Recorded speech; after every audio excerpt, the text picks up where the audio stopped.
Hello, welcome to episode 175 of Dailyish. It's for Wednesday, July 13th, 2016.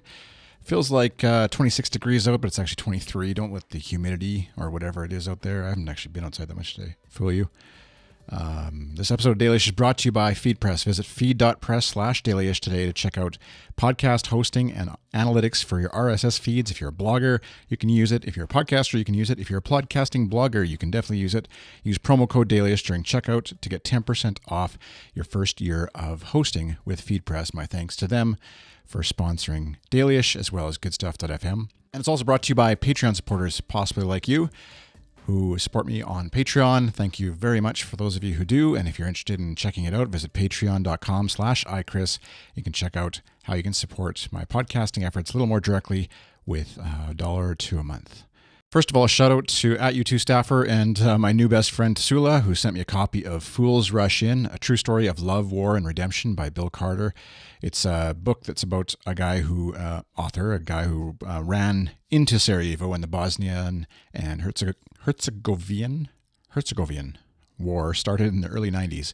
He was featured live via satellite, often with U2, who happened to be in concert at the time, touring Europe. And I started it yesterday, and I'm about a quarter of the way through already.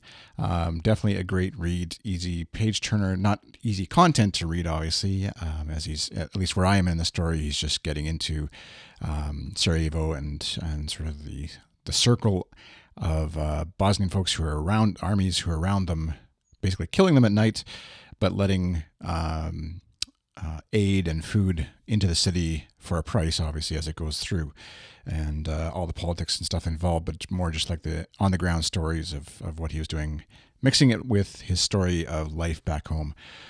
So great read so far, pretty intense, but good stuff as far as thinking about life and what it all means.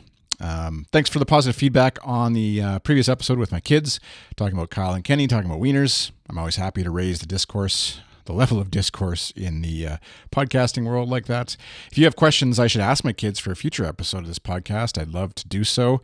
If you're ever just wondering, not any marketing research folks out there, but if you're ever wondering what a 9, 6, or 3-year-old thinks about the world, leave a comment in the subreddit in the link below, or ping me on Twitter, iChris, on Twitter with your question. So related to life and thinking about all this stuff, I have actually my 40th birthday coming up in August, and I don't really get too uptight about aging and the number 39 I am right now. It doesn't worry so much. It does, but 40 kind of does represent like a bigger, it's like a milestone birthday, right? It's a number that signifies a certain passing of time, and your early 30s, your late 30s, etc.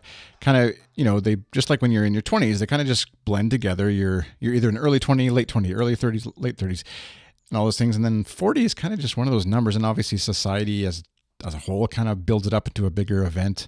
And I know lots of people who are past 40 and just fine. And that's why I don't really care so much about the 40 itself, but it does just kind of significant event, as it were, in life. I don't know. Maybe it's also just because these last few years have been a real struggle for Sue and I, with the ups and mostly downs of running a business, having the financial struggles and stresses that are fairly self-inflicted, and just dealing with that and feeling like as a result of, turning 40 and thinking, man, when I think of 40, I think of like people who have arrived and who are confident in who they are and know what they're doing and know that next month they're going to pay their bill and the month after that and their mortgage and things like that. And not that I don't aspire to be stuck and to be complacent and to be have the mansion on the hill or even the large 6-bedroom house in the suburbs or whatever.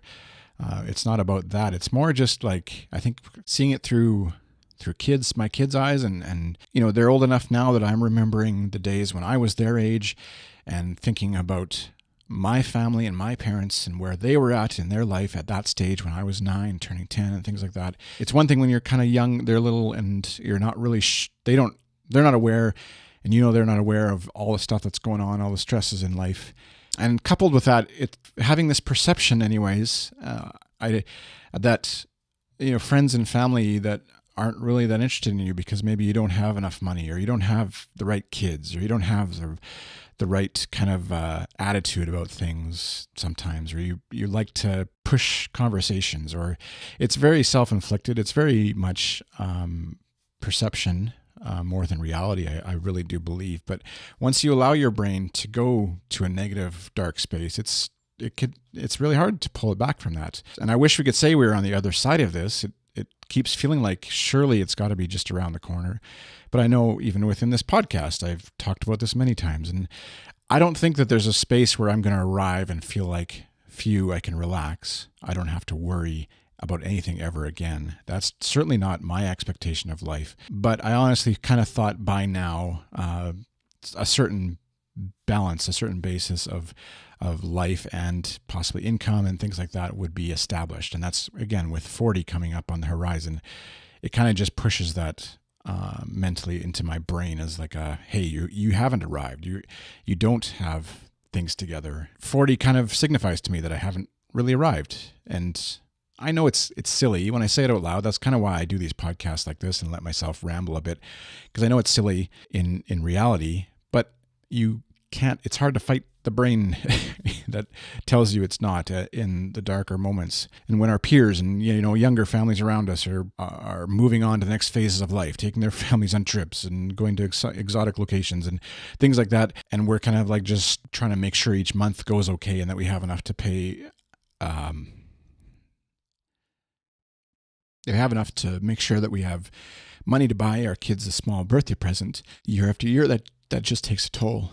And so I want to have hope. I want to believe that it's going to improve. I know I have the choice to release this, even though I've gotten really emotional. And I'm going to probably anyways, because you might not necessarily want to always listen to it, or that might not be why you tune in and subscribe to these podcasts. But I know for myself, it's a bit of a healing and helps me get the thoughts out of my brain rather than just sitting with them here. So over the next while, I'm hoping and planning and want to be positive in my outlook, mentally make that choice in the things that I choose to read, in the things I choose to tweet, retweet, share. But positivity doesn't rule out reality, I guess, in my mind. And so things like this conversation, this episode still will happen.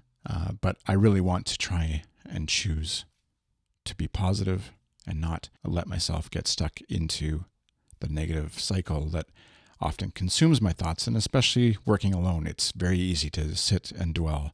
And in some ways, I don't know that working alone is the best thing for me, because I do have a tendency to get stuck in that mental rut.